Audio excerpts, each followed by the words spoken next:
Hello and welcome to Azariah's Studio. My name is Sarah. I am the artist and designer behind Azariah's Studio. I'm going to show you how to work a 3-in-1 increase stitch. If you would like to make this swatch and follow along, here are the instructions. Now to get started, I'm just going to knit 6 stitches.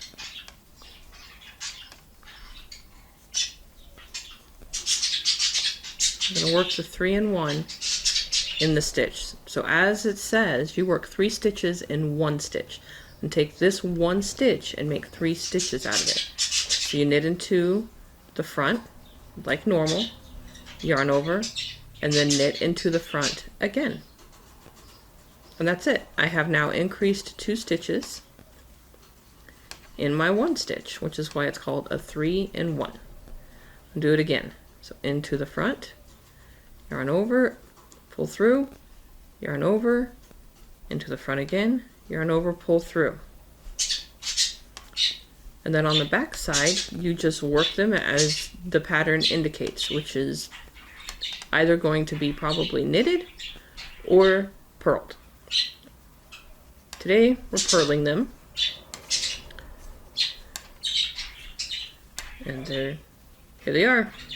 3 stitches come out of the 1, so you see the loop of the 1 is 1, 2, 3. We're going to purl each one of them individually because we want it to increase. I use this increase in lace pieces often.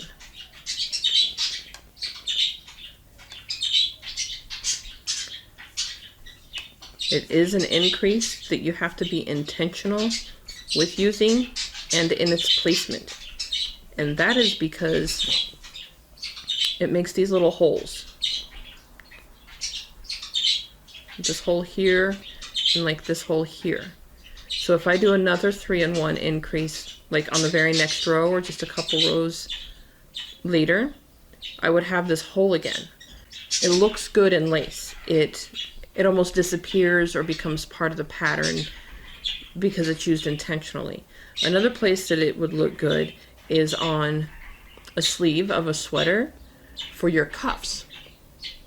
If you wanted to flare your cuffs out, this would be a nice increase to use and give a little bit of decorative eyelets that you could just leave as eyelets, or you could even put a ribbon or something through.